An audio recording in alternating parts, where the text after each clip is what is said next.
With absolute carnage taking place right now, it's not a good time to have been bonded with a symbiote.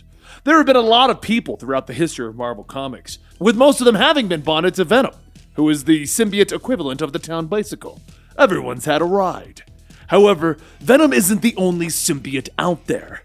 So today we're going to take a look at some of the strongest symbiotes and the strongest hosts throughout Marvel's history. Now, number 10 on our list is Venom, the original and the best. The Venom symbiote has seemingly been bonded with just about every character within the Marvel Universe. When the symbiote was bonded with Spider-Man, it gained many of the web-slinger's abilities, which it would pass on to its other hosts throughout the years. Eddie Brock probably wore the suit the longest, going back and forth from one of Spider-Man's worst villains to one of his greatest allies, so many times that it's hard to keep track. The suit has also been bonded with former high school bully Flash Thompson for a time. As Agent Venom, the symbiote learned what it was like to truly be a hero, and it even managed to heal its fractured psyche. While the symbiote itself might not be the strongest, it has proven that depending on its host, it can overcome any obstacle that has been put in front of it. Also, it was on a T-Rex at some point, so what's not to love? Number 9 is Carnage. Cletus Cassidy was a psychopath who met Eddie Brock when they were both in jail. Cletus would become bonded with the Carnage symbiote, which was the first offspring of Venom.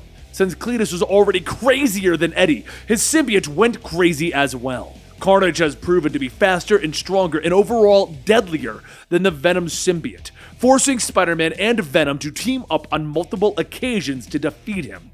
Number 8 is Ziggs. You can't pronounce it, it's ZZXZ. Known to have terrorized the Shi'ar Empire for a time, the symbiote known as Ziggs was said to be unkillable. Unlike the other symbiotes, Ziggs actually fed on the brain of its host instead of the emotions. At one point, the creature even fed on Charles Xavier, which made it incredibly powerful. Number 7 is Hybrid. Once the members of the Life Foundation who had been bonded to the children of Venom were killed, the symbiotes decided to combine into one. This created the symbiote Hybrid, who had all of the abilities of the symbiotes and the combined strength of 4 symbiotes put together, thus making it far stronger than any other. It also had all of its powers, such as the ability to camouflage itself and absorb matter. Since it was a combination of 4 symbiotes, though, it also had 4 separate personalities that would argue from time to time, making it the most schizophrenic symbiote. Number 6 is a fan favorite, Toxin. Born as the 1000th child of the Carnage symbiote, Toxin was stronger than all of his older siblings. He had advanced strength, speed, agility, and a healing factor. It can't be seen by Spider-Man or its sibling senses. It also has a poisonous bite that can pretty much kill anybody in one bite.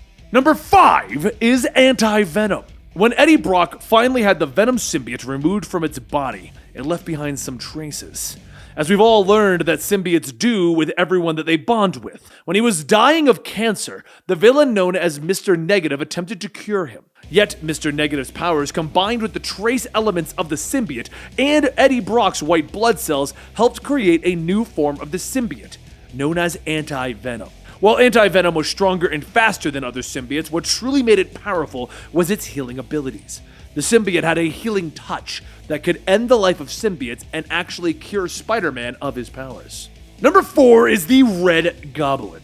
Now, what do you get when you mix the tactical genius and insanity of Norman Osborn's Green Goblin with the sheer craziness of the Carnage symbiote? Why, that would be the Red Goblin. Immune to fire and shockwaves, it would take the combined might of Spider-Man and his allies to eventually bring this villain down. While he would be defeated, it would cost Flash Thompson his life, who had become Anti-Agent Venom.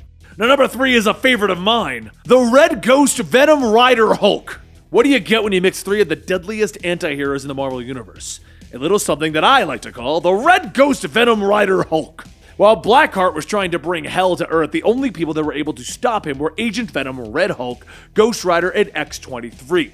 But even with this combined might, they weren't enough. So the idea was formed to mix the powers of the 3 of them.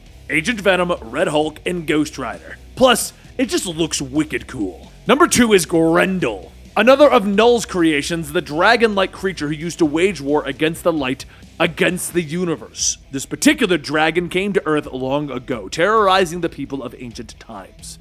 It had no weakness to fire or shockwaves like the other symbiotes, and it could infect people with its own mass. The The creature is even more terrifying now that it's been bonded with the risen corpse of Cletus Cassidy, creating an even more monstrous Carnage. And here's our number one, the one you've been waiting for. Who is the biggest, baddest, most powerful symbiote? The AllBlack. The big boy, the firstborn.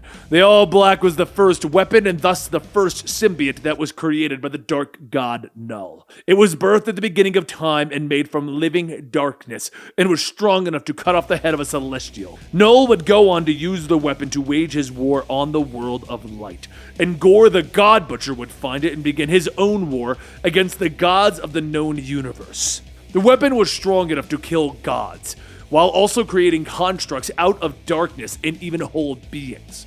While the AllBlack does not seem to have a personality, like most symbiotes, it is still the strongest. But what do you think of our list? We put this together now that we've got so many more symbiotes that have been invented for the Absolute Carnage event. Who is the most powerful? What are you most terrified of in the comic book universe?